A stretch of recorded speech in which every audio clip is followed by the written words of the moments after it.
Hi guys, welcome to Olive Board's online class. Today we are going to see accountancy and bookkeeping under that voucher approach in accounting. Now we will understand what is a voucher. In the previous videos we have seen what is the financial accounting, what are the steps to do in that, how we will be start with it, what is the starting point for accounting and all those things we have studied in our earlier videos. So in that we would have seen first analyzing the transaction will happen, analyze the transaction, and then you have to make a supporting document for that, right? So voucher, that is called voucher.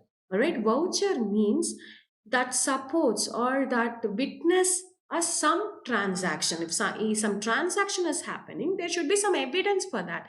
Yes, this has happened, yes, that has happened, right? So you have to check it out whether it has happened or not. Based on what you will check it out? Based on the vouchers. So see here, voucher means it is a written statement that serves to confirm what or witness some facts like a transaction.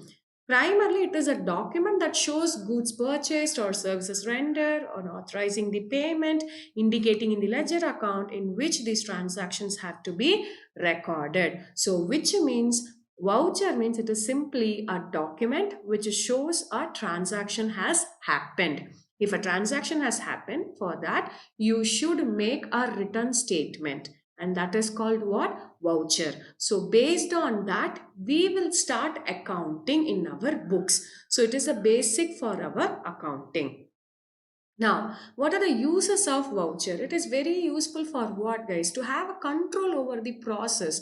Suppose if you don't have a voucher, suppose you paid yesterday to Mr. X rupees 5,000, and day after tomorrow or 3 days after, again he's coming and asking, no, you didn't pay. So could you please? Now your cashier whether doesn't know whether you paid already or not, because there is no voucher to support.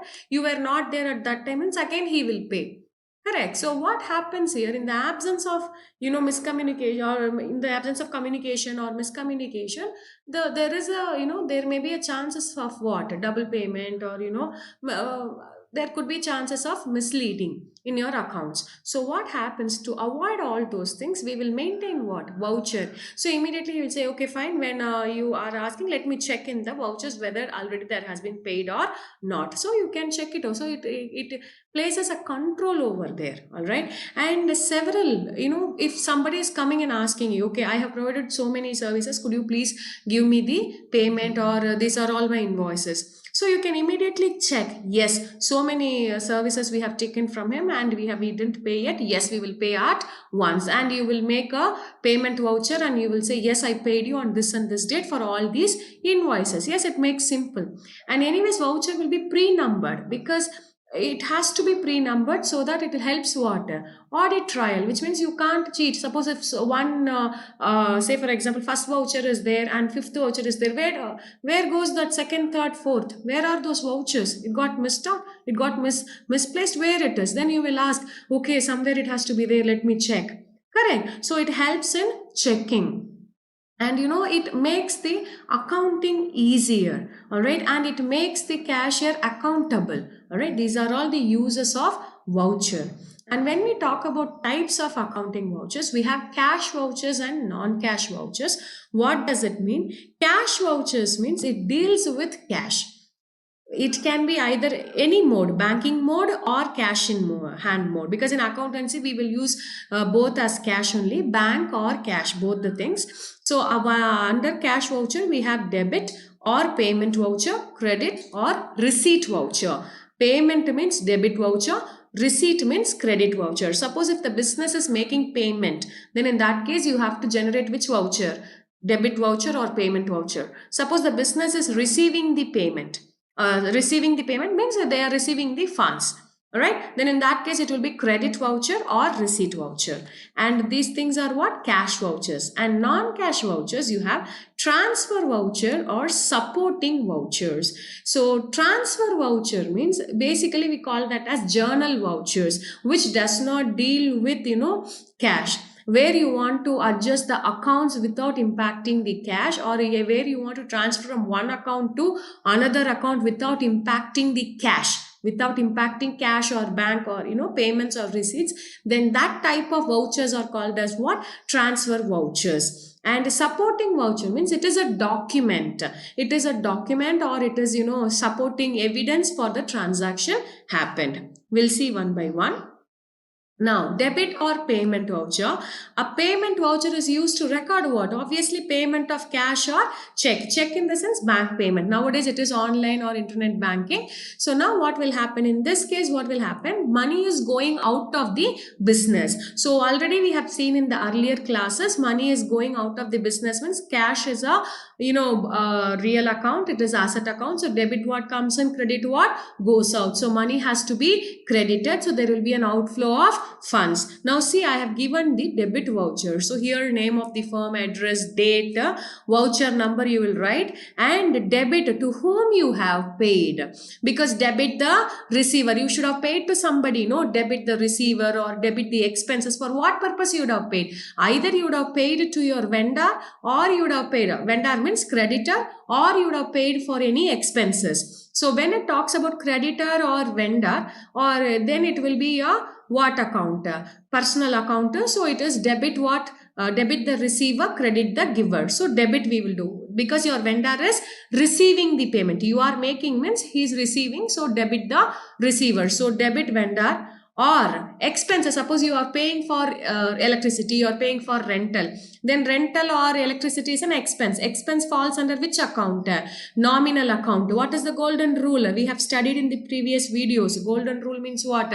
For nominal account, debit all expenses and losses. Yes or no? So in this case, expenses or vendors, you write that purpose. You write that amount, how much you have incurred, and you'll write a small narration, and the accountant has to sign, and this will be recorded in the file. So this is called debit voucher. And received, he will fix it, that sign that yes, I have received it. Here that receiver will put his signature and say yes, I have received.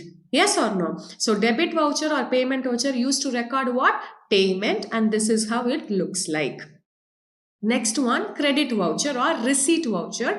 Receipt voucher or credit voucher, as the name indicates that you are receiving funds. There is an inflow of funds into your books. Yes or no? Money is coming in. So there are two types, two ways you can receive, either through cash or through bank mode. Both the things are covered here. Alright, I have given you a voucher format. See here. Here the name of the company, address, the same thing, voucher number, date. See here, credit which account? Credit voucher I have given, credit which account? Furniture account. See a narration here. Old furniture sold for cash, 800 rupees. So which means cash, you have sold the furniture and you received the cash. If you remember golden rules of accounting, what is happening? Furniture and the cash, both are real account. So what is the golden rule of real account? Debit what comes in, credit what goes out. So what is coming in? Cash is coming in. What is going out? Furniture is going out. Yes or no? So debit what comes in, credit what goes out. So credit which account? Furniture account. How much?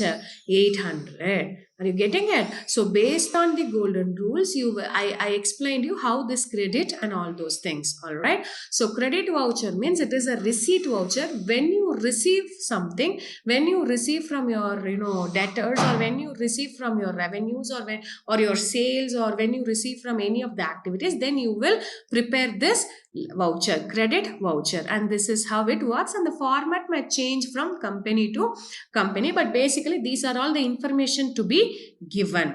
All right. Next one, journal voucher, that is non-cash voucher or transfer vouchers. These are used for what purposes? Non-cash transactions. All right, because non-cash transaction means it will not impact your cash or bank, but it will impact the other accounts or other ledgers. All right, say for example, goods sold on credit.